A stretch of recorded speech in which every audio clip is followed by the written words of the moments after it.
went through the votes. Could I ask Dinty Blackstone to please stand by, and I'd like to call Lester Holloway to move the motion, please.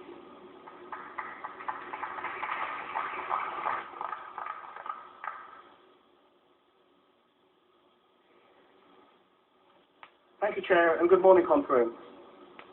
The first Liberal government in 60 years. We are making history because we've been brave enough to take the risks for the greater good.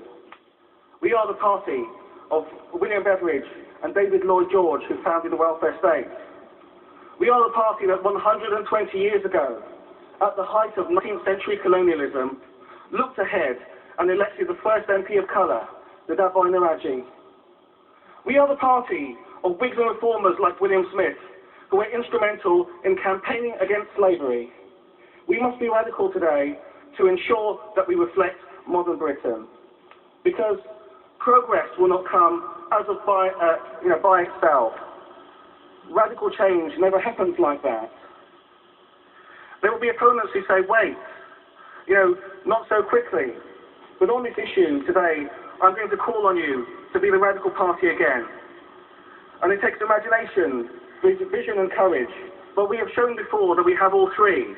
And I know that you know that our complete absence of Black and Asian MPs, MEPs and Assembly members is completely unacceptable in this modern age. And it cannot be right that we are so far behind our coalition partner on diversity.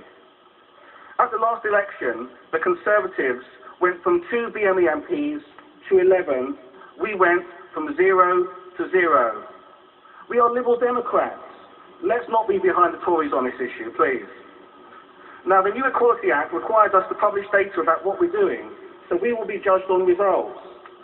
And we haven't done well up to now, but whenever our party has faced great challenges of the moment, they have looked to the future, adapted and changed.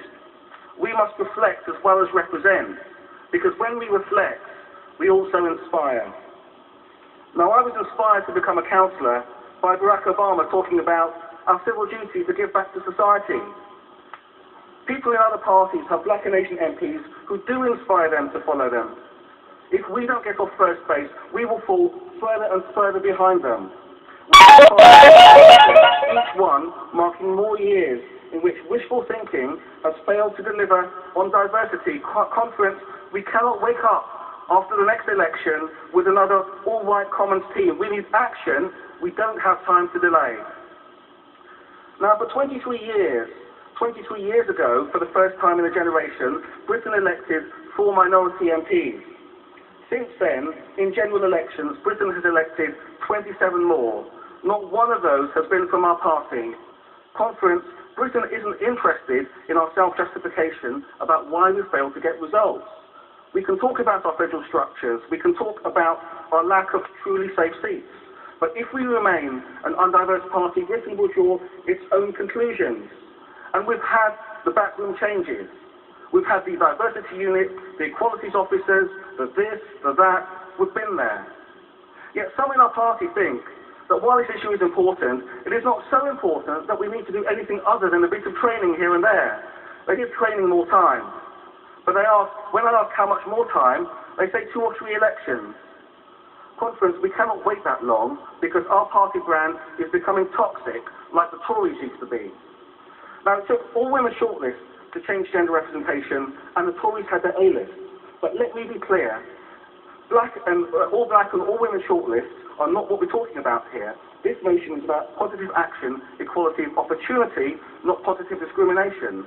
So line 62 about enabling legislation for black shortlists is not what this motion is about, and that's why we agree with part of Amendment 2, which proposes deleting this line. It's a distraction from the substance of our motion.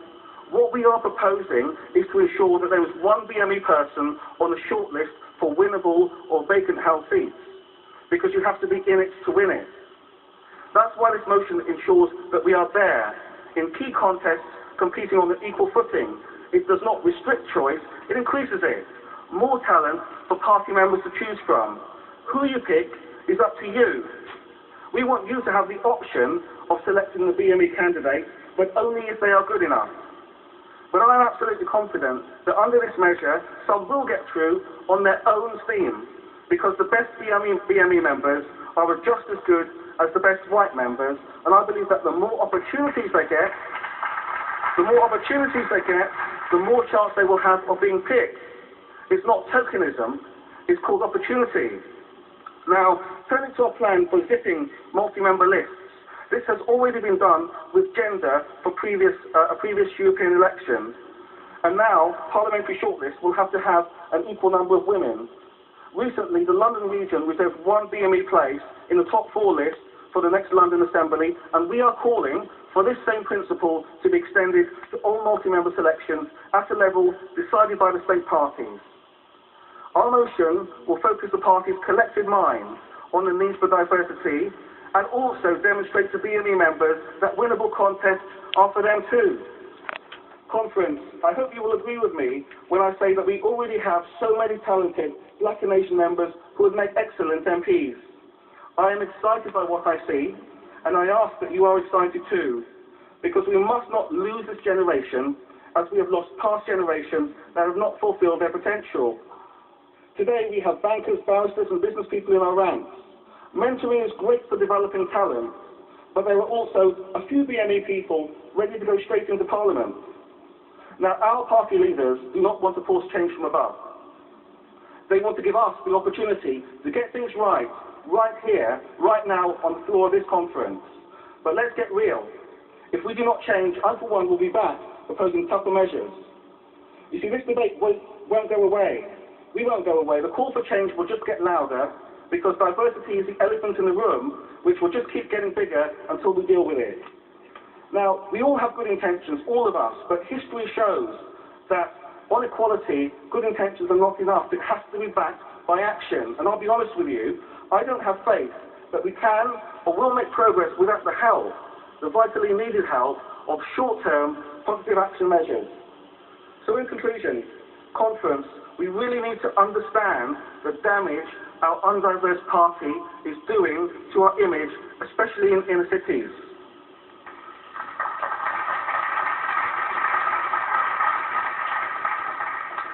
We are not institutionally racist, but in the past, and to a certain extent today, we have been guilty of institutional apathy, institutional wishful thinking, institutional it's somebody else's responsibility. Now I know we all want a diverse party, but we've got to want it enough. We are at an exciting, even historic crossroads. How you vote will determine the image of our party in a profound way. Therefore I ask you, friends, to take a leap of faith. Walk the walk on equality. I move. Thank you. May I ask Elaine Bagshaw to please stand by, and I'd like to call Cynthia Blackson